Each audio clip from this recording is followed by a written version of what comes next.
Let's go, McCleary. Outside, I'm booking you. You're wasting your time dragging me in here like this. You should be checking out Brett Hamilton's attempted getaway. You mean the late Brett Hamilton's attempted getaway, don't you? He died trying to run away. That alone should prove to you that he was involved in Justine's shooting. Oh, now you've explained all of that to me already.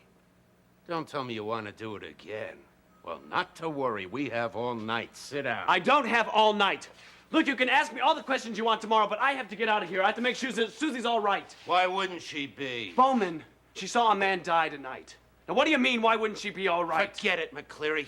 As much as I'd love to see this face of yours never cross my threshold again, you make it impossible now. Sit down. You want to talk? Talk. While I decide whether or not to charge you with vehicular manslaughter. Honey, what are you doing here at this hour? Stephanie, I have to talk to you. I can't right now, sweetheart. I'm needed in rehearsal. Either stick around or I'll call you first thing in the morning. No, I can't Well, wait then until make then. yourself comfortable. I'll be back as soon as I can.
Ryder? I thought you were asleep. Did I wake you? No. I was just resting. I couldn't really sleep. I thought you were exhausted. Too many thoughts. Well, forget them. Sleep. You need it. Can I ask you a question? Instead of sleeping? Do you have anyone? A family, I mean. Here. The smell of food probably woke you. Thanks. What about you? There's more. Could I have a spoon?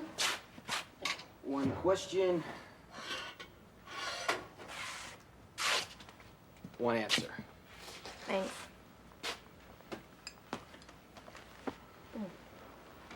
You know, soup always reminds me of bus stations. Oh, yeah? Reminds me of pigeons. Pigeons? Ugh, as in pigeon soup?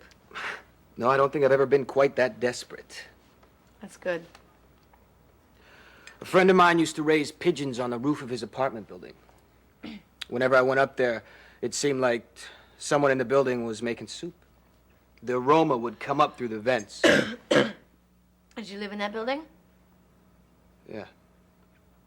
You live there with your family? That one question suddenly got a lot of relatives. Speaking of which, those are pretty classy manners you got.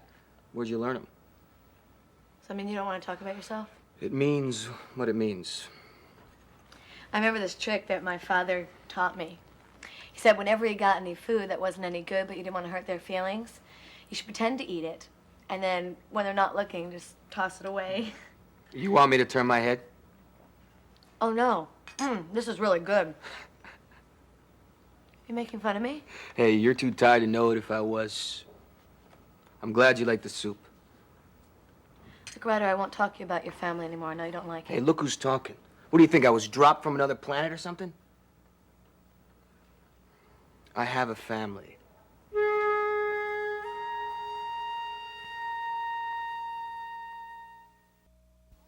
Vehicular manslaughter? You gotta be out of your mind. He lost control of his own car. Yeah, because he felt threatened. You were chasing him. I was not chasing him. I was following him. Oh, well, maybe he didn't know the difference, since you were following him at 90 miles an hour down an isolated airport access road. Why don't you tell me the real reason you were after him? You want the real reason? The gun. Remember the gun? The man tried to blow my head off. Why would I be chasing him if he had a gun? Yes, the alleged gun. Or in the case of you and your fiancée, the case of the alleged guns. There is nothing alleged about it. If you would check out Brett's car, you would find that gun. You would find everything there. You're gonna have to do better than that, McCleary. What do you mean I have to do better? What do you mean? This gun of yours. We searched Hamilton's car. It's nowhere to be found. Now, how do you explain that? No, wait, don't tell me. Let's see. He probably threw it out the window while he was making his getaway, and that's why we couldn't find it. Sound good to you? That sounds very good to me, Lieutenant. That also explains why he lost control of his car. But I have the feeling that there's a lot more going on here than you are letting on about. Look, he had a full suitcase. Did he now? Yes, and he was headed for the airport. And you're the... Look, you're the cop. I don't need to spell this out for you. Well, you see, that's funny, because when my officers searched Hamilton's car, they didn't find any suitcase. Batting 0 for 2. Care to try again? Well, of course it wasn't there in his car. He dropped it. He dropped it when we were fighting in the front yard. I already told you that. Oh, of course. How stupid of me. Look, send a squad car over there and you'll find the suitcase in his front And yard. if it's not there, you'll probably say somebody must have come by and stolen it. What are right? you doing? Don't you want to find out what's going on here? On the contrary, that's exactly what I intend to do. Then what are you doing? Why aren't you listening to me? What is this vendetta you have against me? Me? A vendetta? Now, why would you think that? Why do you keep hauling me in here every time something happens? You keep asking me the same stupid questions over I and keep over. hauling you in here because every time something happens, you usually happen to be standing at the scene of the crime. Now, I warned you and Miss Wyatt to stay away from Hamilton's house personally a half a dozen times. And look what happens. The guy winds up dead. Now, I want some answers, McCleary, and I want them now. There was an accident. The man was obviously scared to death of something and he ran away. Something or somebody?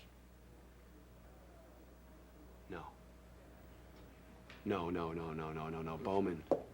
You don't really think that Susie and I would want to... We wouldn't want to kill him. Oh, it's a possibility. I can think of a lot of scenarios where that might fit. Lieutenant. And even if I didn't think it, Hamilton might have. Lieutenant, we just wanted to stop him and that was it. Then you should have called the police and let us handle it. I don't believe this. I don't believe this. Oh, if you had, the guy might still be alive. There was no time, Bowman. Let's go back to the beginning, huh? This time with the truth, shall we? I'm telling you the truth. I even have proof. Oh, you do? Brett gave me it.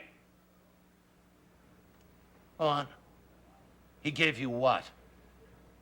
I'm waiting. Brett gave me the chase of a lifetime. And if that isn't enough proof for you, I don't know what is. Now, I'm getting out of here. I have to go find out how Susie is. Susie can wait. And you could use a night in the cooler to help you think things over. On what charge? Vehicular manslaughter? You can't make that stick, Bowman. We both know it. Huh? Well, how about reckless endangerment, obstructing justice, speeding? Take your pick. One thing's for sure, the list I have is a mile long that I have to choose from. Get used to it, McCleary. Tonight, you're the taxpayer's guest. Tomorrow, I may decide to throw the book at you.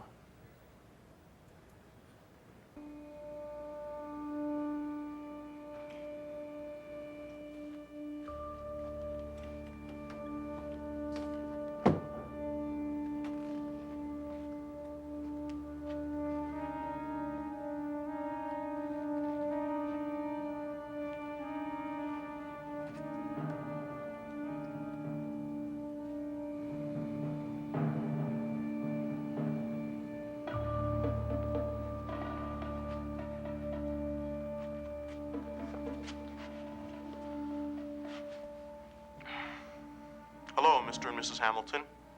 You don't know me, but I'm a friend of your son, Brett. Warren. Is someone there?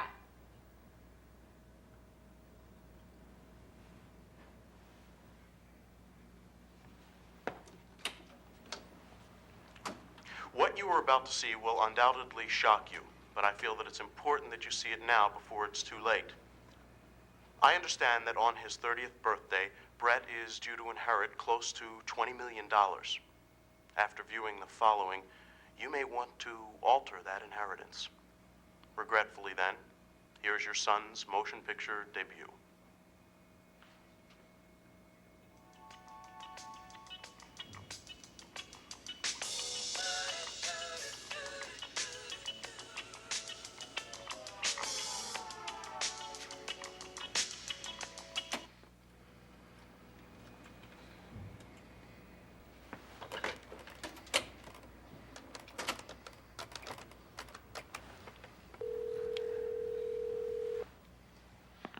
Police Department, Sergeant Kennedy speaking. Yes, may I speak with Lieutenant Bowman, please? It's urgent. He can't come to the phone right now. Would you like to hold? Or may I be of assistance? No, thank you. Stephanie. She has to see this.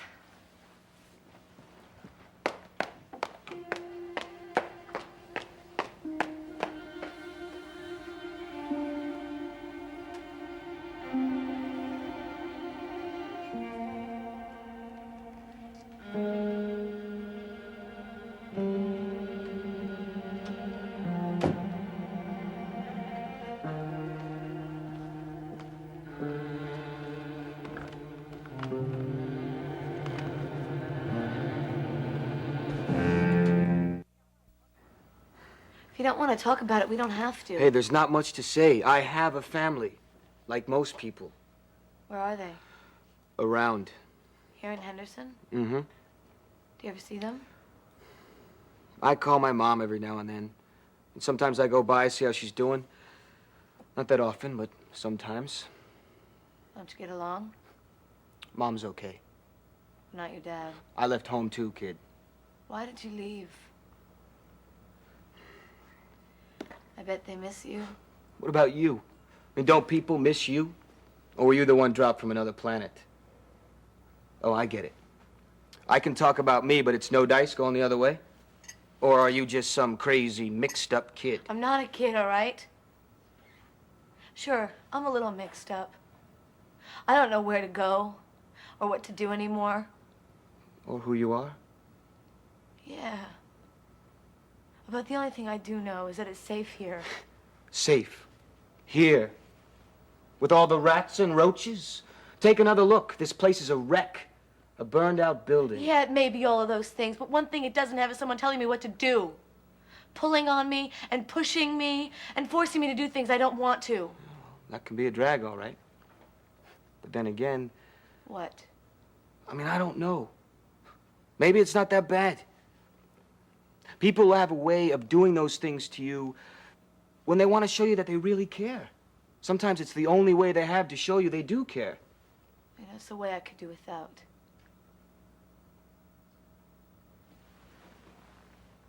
You know, when I was a little kid, my dad, he told me if I wasn't going to behave, he was going to lock me in the cellar with all the rats and the polar bears.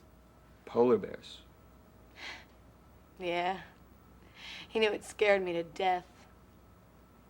Until one day, What happened? I guess I got tired of being afraid. He was screaming at me and threatening me, and so finally I just said, go ahead, do it, see if I care. And? He did. I spent that whole afternoon in the cellar, in the dark. But you know what?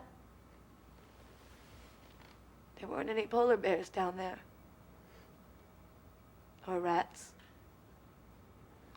Oh, I looked because I heard all these scurrying noises. But I couldn't find any. Sounds pretty scary. Yeah. It was lonely. But I'm over it. You finished? Yeah. Ryder. Thank you. Glad you liked it. It's not what I mean, and you know it. Go to sleep.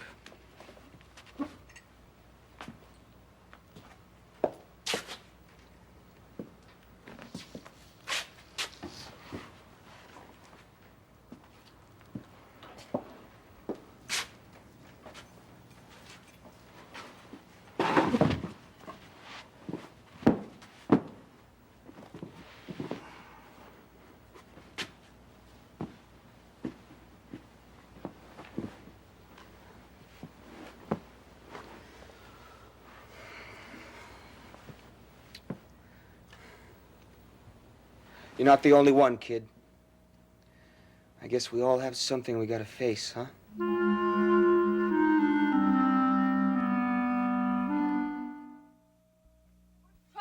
Trust me, this is worth your trouble. Honey, I wish you would try not to let yourself get so excited. I don't think it's good for you. No, I found the answer. The reason, the person who's behind this whole thing.